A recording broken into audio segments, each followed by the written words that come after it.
Salam sejahtera buat kita semuanya, selamat pagi.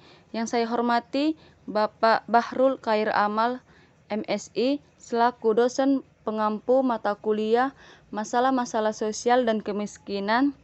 Baik, di sini kami akan membahas mengenai masalah-masalah sosial dan kemiskinan di masa pandemi COVID-19. Terlebih dahulu kami akan memperkenalkan anggota kelompok, yaitu terdiri dari saya sendiri, Novita Surani Pakpahan, dan teman saya, Ferawati Sinaga. Kami dari kelas D reguler tahun 2020 dari Fakultas Ilmu Sosial Universitas Negeri Medan. Baik, di sini kami akan membahas mengenai masalah-masalah sosial kemiskinan di masa pandemi COVID-19.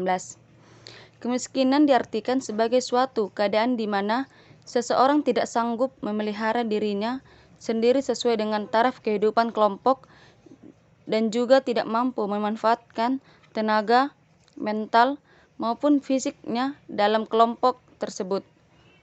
Kasus corona di Indonesia telah hampir mampu melumpuhkan kegiatan ekonomi di kalangan masyarakat.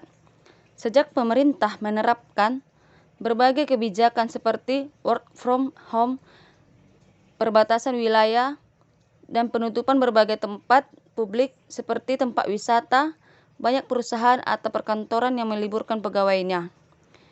Dan para pengusaha UMKM juga bahkan ada memutihkan karyawan atau sering disebut PHK. Sebagaimana antisipasi dampak dari penutupan usaha dalam waktu yang belum ditentukan. Tak sekedar masalah kesehatan, di masa pandemi COVID-19 ini juga berdampak pada meningkatnya angka kemiskinan pada tahun 2020. Peningkatan jumlah penduduk miskin itu terjadi lantaran di masa pandemi menyebabkan banyak kegiatan perekonomian tidak bisa berjalan seperti biasa sehingga pendapatan masyarakat pun tertekan. Bahkan sebagian masyarakat lainnya kehilangan mata pencariannya, di mana masyarakat juga banyak mengalami pengangguran akibat di masa pandemi ini. Untuk mengatasi dampak negatif COVID-19 itu, secara umum pemerintah telah mengeluarkan bauran kebijakan moneter, mikroprudensial, dan fiskal sebagai penentu pemulihan ekonomi nasional dan krisis akibat di masa pandemi. Di samping itu, untuk membangkitkan kembali ekonomi, bauran kebijakan juga dimaksudkan untuk memberikan perlindungan sosial bagi masyarakat yang terdapat di masa pandemi. Untuk menekan kenaikan harga kemiskinan, pemerintah secara khusus menyiapkan arah dan strategi penanggulangan kemiskinan di masa COVID-19 ini. Untuk mengukur kemiskinan, diperlukan standar yang disebut garis kemiskinan atau GK.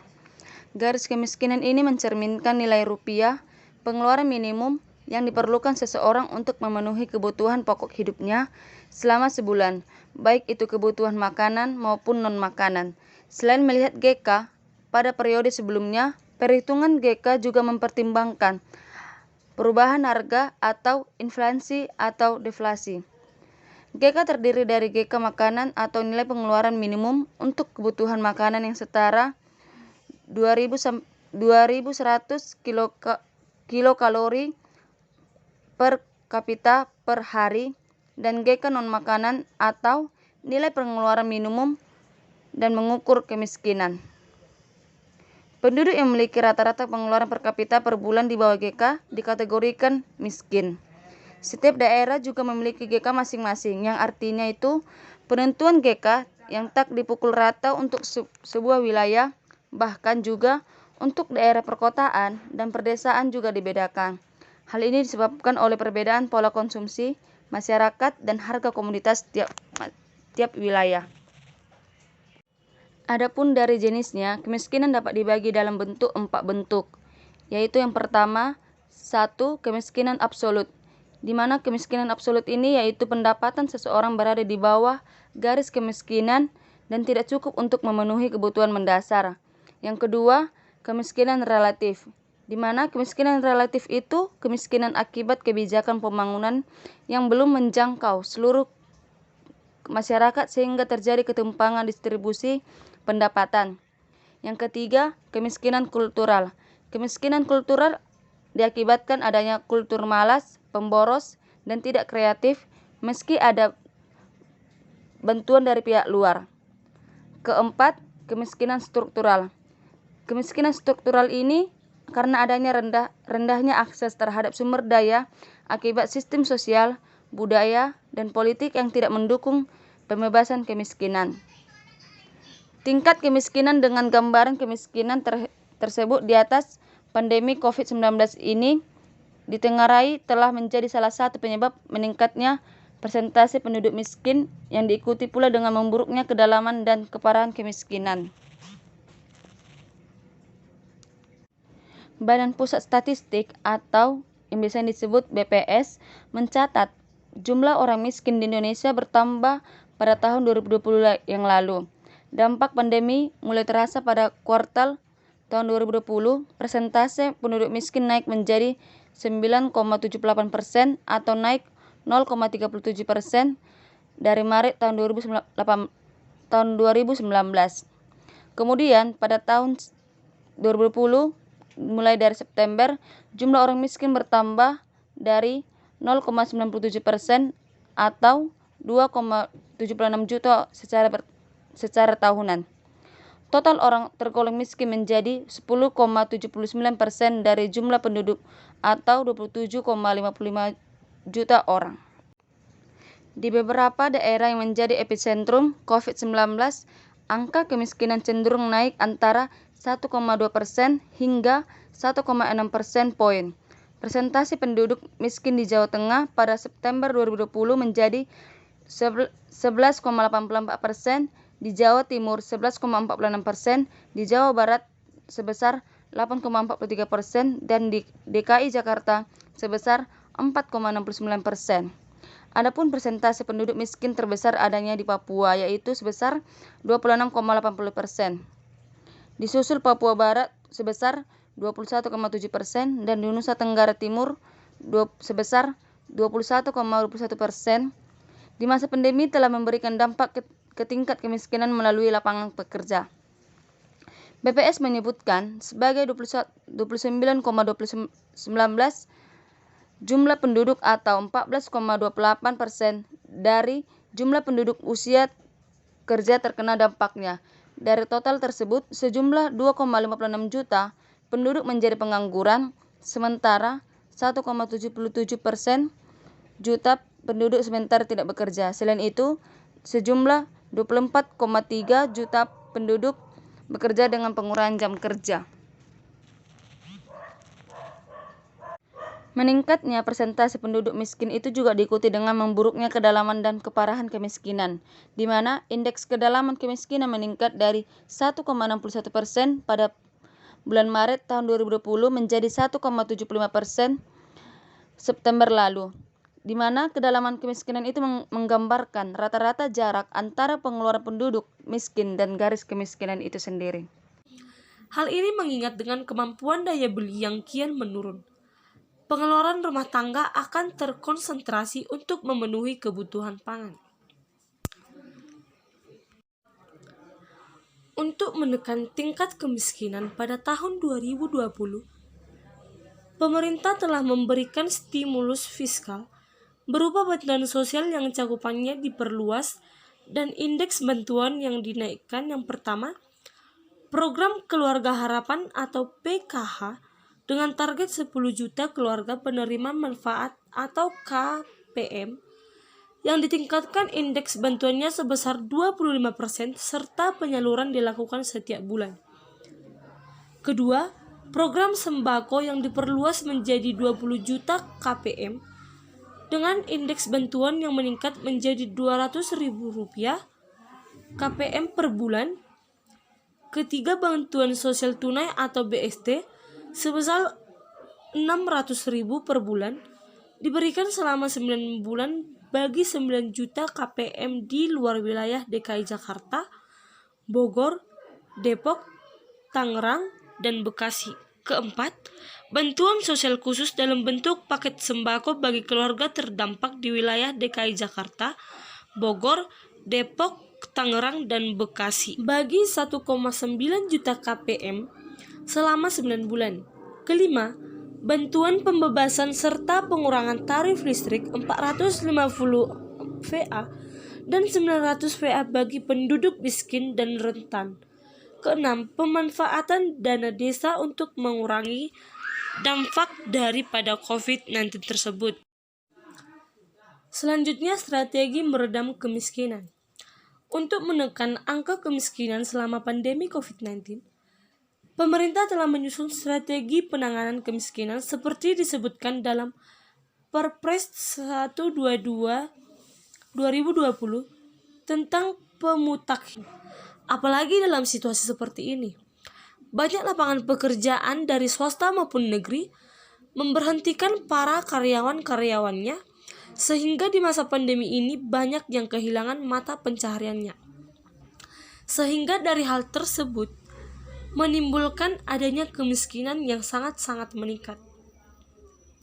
BPS menyebutkan sebanyak 29,12 juta penduduk atau 14,28% dari jumlah penduduk usia kerja terkena dampaknya.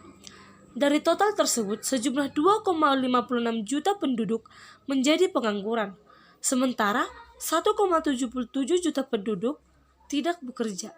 Selain itu, sejumlah 24,3 juta penduduk bekerja dengan pengurangan jam kerja. Meningkatnya persentase penduduk miskin juga diikuti dengan memburuknya kedalaman dan keparahan kemiskinan.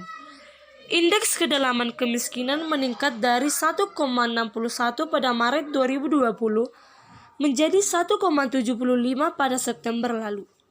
Kedalaman kemiskinan menggambarkan rata-rata jarak antara pengeluaran penduduk miskin dan garis kemiskinan. Selanjutnya, daya beli.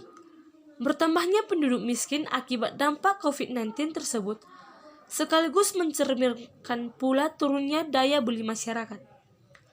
Sebagian penduduk jatuh miskin karena tak mampu memenuhi kebutuhan dasar makanan dan bukan makanan, yang besar-besaran pengeluarannya di bawah garis kemiskinan.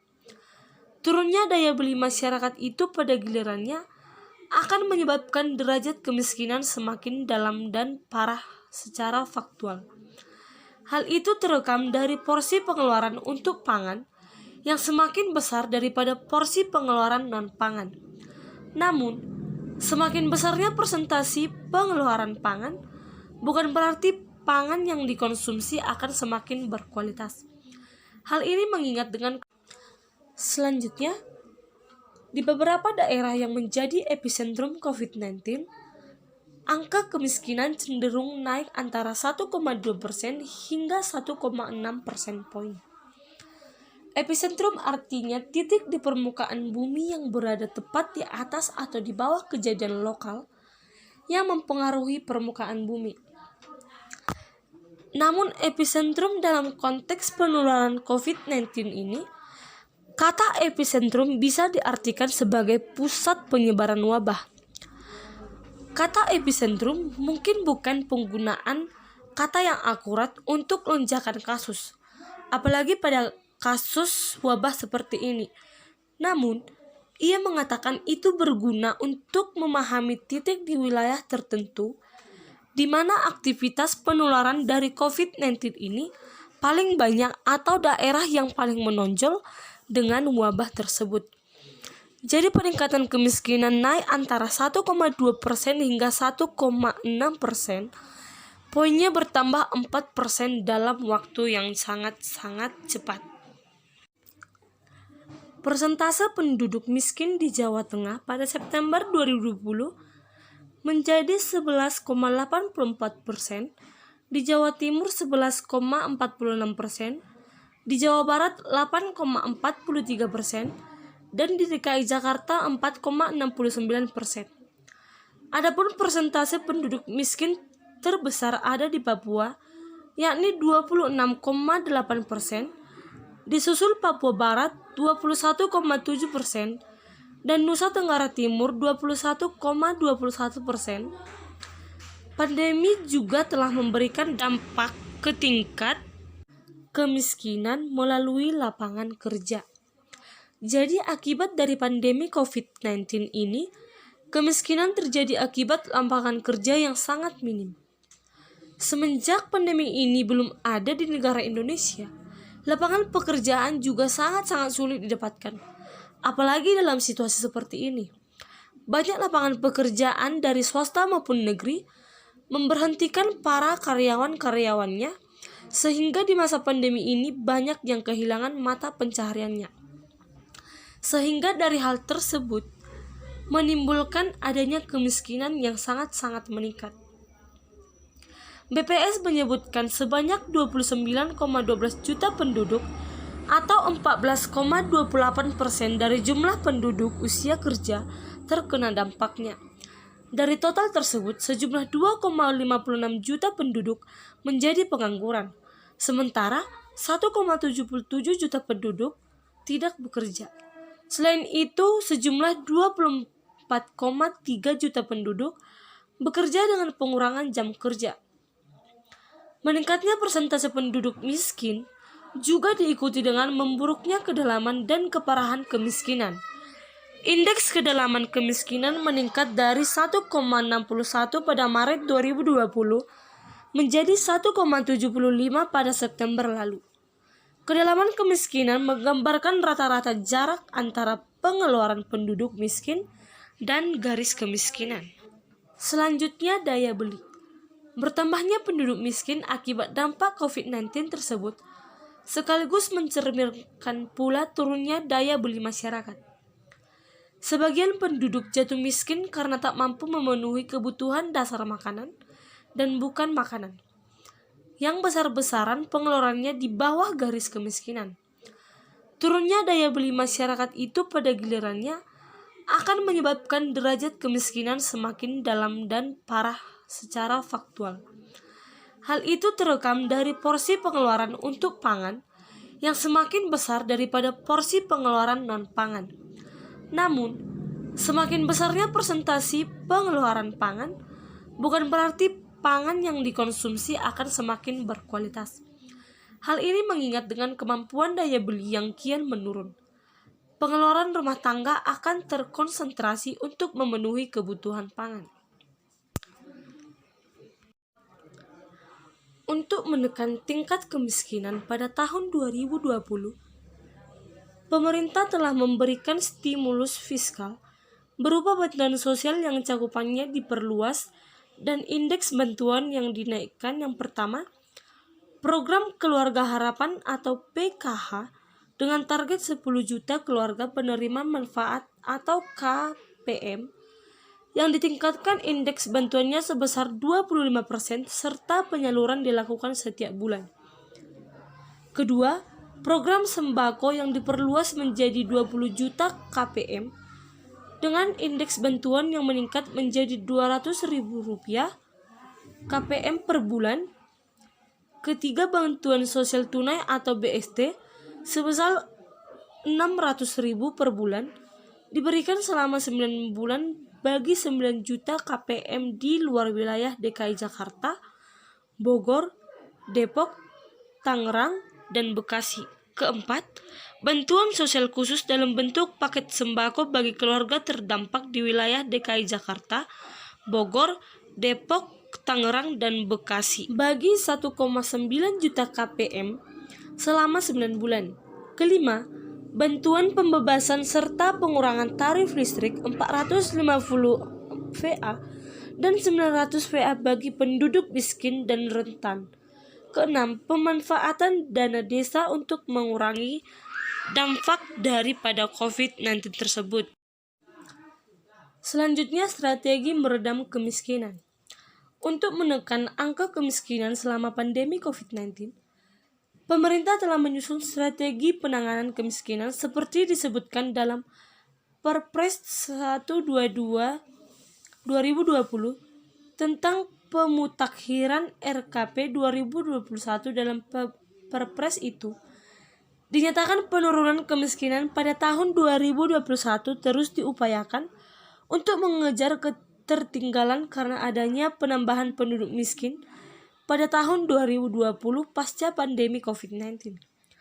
Strategi utama untuk mempercepat penanggulangan kemiskinan meliputi integrasi kebijakan afirmasi program-program penanggulangan kemiskinan, penyempurnaan skema pendapatan penerimaan manfaat, dan pengembangan sistem graduasi program bantuan sosial.